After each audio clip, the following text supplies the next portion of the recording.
my channel Learn with Vyas. So நம்ம இன்னைக்கு exercise 2.5 ல 14 sum பார்க்கலாம். Already first 13 sumsக்கு மூணு வீடியோ போட்டுருக்கேன். அது டவுட் இருந்துச்சுனா அதை பார்த்துக்கோங்க. ஓகேங்களா? So 14 sum Priya earned rupees 15,000 in the first month. அதாவது Priya first month 15,000 salary வாங்குறாங்க. Thereafter her salary increased by 1,500 per year னு கொடுத்திருக்காங்க. Her expenses are 13,000 during the first year and expenses increases by 900 per year னு கொடுத்திருக்காங்க. How long will it take for her to save rupees 20,000 per month? So first நம்ம question understand பண்ணிடலாம். என்ன கொடுத்திருக்காங்க? First income எவ்வளவு வாங்குறாங்க? salary வந்து 15,000 ரூபாய் வாங்குறாங்க பிரியா first month. செலவு எவ்வளவு பண்றாங்க? expenses தான் செலவு. 15,000 வாங்கி அதுல 13,000 செலவு பண்ணிருக்காங்க. சோ அவங்க மிச்சப்படுத்துறது எவ்வளவு? சேவிங்ஸ் வந்து அவங்களுக்கு per monthக்கு வந்து 2,000 சேவ் பண்றாங்க per month. ஆனா என்ன கேட்டிருக்காங்க? 20,000 per month சேவ் பண்ணனும்னா எவ்வளவு நாளான்னு கேக்குறாங்க. இனிஷியலா 2,000 தான் சேவ் பண்றாங்க. ஆனா 20,000 ஆகணும்னா எவ்வளவு நாட்கள் ஆகும்னு கேக்குறாங்க. இப்போ என்ன கொடுத்திருக்காங்க? அடுத்து salary increased by 1,500 per year. அதுக்கப்புறம் expenses increased by 900 per year கொடுத்தனால நம்ம எல்லாத்தையும் per year calculationக்கு மாத்துறோம். ஓகேங்களா? சோ இப்போ ஃபர்ஸ்ட் இயர் ஃபுல்லாமே வந்து அவங்க 2,000 rupees தான் சேவ் பண்ணிட்டே போறாங்க. ஃபர்ஸ்ட் இயர் முடிஞ்சதுக்கு அப்புறம் அவங்க salary எவ்வளவு இன்க்ரீஸ் ஆகுது? 1,500 rupees இன்க்ரீஸ் ஆகுது. அதே மாதிரி அவங்க எக்ஸ்பெண்டிச்சர் எவ்வளவு இன்க்ரீஸ் ஆகுது? 900 rupees இன்க்ரீஸ் ஆகுது. சோ அதே மாதிரி செலவு பண்றதுக்கு சேவிங்ஸ் எவ்வளவு வரும்? அவங்களுக்கு 1500 minus 900 so 600 rupees. So அடுத்த வருஷத்துல இருந்து அவங்களுக்கு 600 rupees சேவிங்ஸ் அதிகமாகுது. சோ நம்ம எல்லாமே வருஷ கணக்குல தான் மாத்தணும் இல்லையா?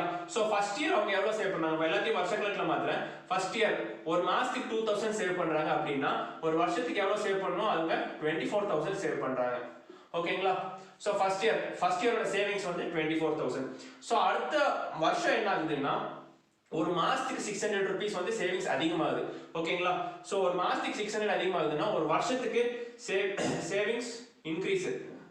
அது வந்து ஒரு வருஷத்துக்கு 600 into 12 that's equal to 7,200. So ஒரு வருஷத்துக்கு அவங்களுக்கு வந்து 7,200 இன்க்ரீஸ் ஆகுது.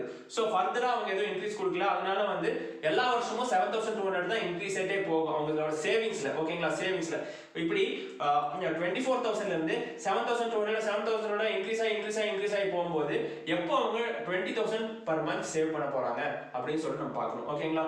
சோ இப்போ இதுதான் நம்மளோட டி காமன் டிஃபரன்ஸ். இதுதான் டி.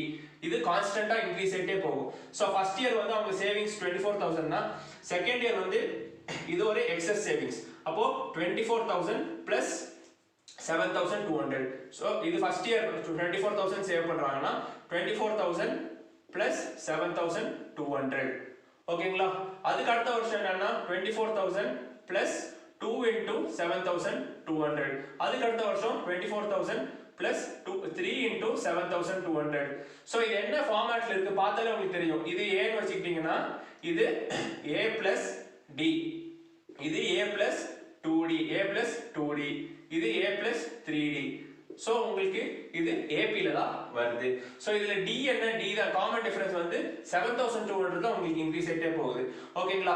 இப்போ ஃபைனலா உங்களுக்கு எவ்வளவு சேவ் பண்ணனும்? 20,000 per month. So 20,000 per month னா ஒரு வருஷத்துக்கு எவ்வளவு சேவ் பண்ணிருக்கணும் அவங்க?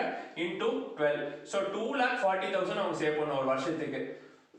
சோ உங்களுக்கு இப்போ இது பார்த்தோனே ஒரு அளவுக்கு ஐடியா கிடைச்சிருக்கும். இதுல என்னென்ன கொடுத்திருக்காங்க? ஃபர்ஸ்ட் டேர்ம் கொடுத்தாங்க. A வந்து 24,000. காமன் டிஃபரன்ஸ் D வந்து 7,200 கொடுத்துட்டாங்க. சோ லாஸ்ட் அவங்க வந்து கடைசியா எவ்வளவு சேவ் பண்ணிருக்கணும்? 2,40,000 சேவ் பண்ணிருக்கணும். நம்ம இப்போ என்ன கண்டுபிடிக்கணும்? n கண்டுபிடிக்கணும் இல்லையா? சோ நான் டைரக்டா இந்த ஃபார்முலால போடுறேன். n is equal to last term நமக்கு கிடைச்சிருச்சு இல்லையா? n is equal to last term minus first term divided by d plus 1. ஓகேங்களா? சோ நம்ம இங்க இருக்கிற எல்லா டீடைலும் தெரியும்.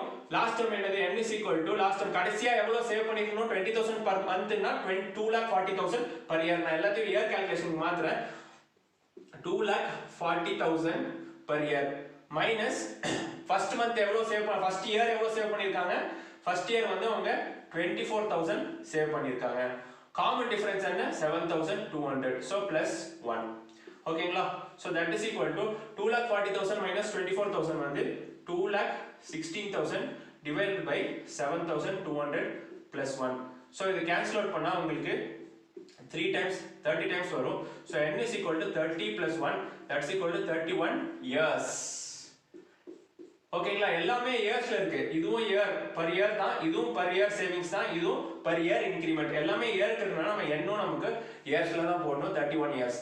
நீங்க எல்லாத்தையும் மந்த் கால்குலேஷன்ல போட்டீங்கன்னா எண் வந்து 31 மந்த்ஸ்ல வந்துடும். ஆனா கொஸ்டின் ஆன்சர் தப்பாயிரும். ஏன்னா இங்க இன்கிரிமெண்ட் வந்து பர் இயர்ல தான் கொடுத்துருக்காங்க. ஓகேங்களா? சோ இந்த சம் உங்களுக்கு ரொம்ப தெளிவா புரிஞ்சிருக்கும்னு நம்புறேன். சோ இந்த வீடியோ உங்களுக்கு பிடிச்சிருந்தா உங்க ஃப்ரெண்ட்ஸ் கூட ஷேர் பண்ணுங்க. சேனலை சப்ஸ்கிரைப் பண்ணுங்க. தேங்க்யூ.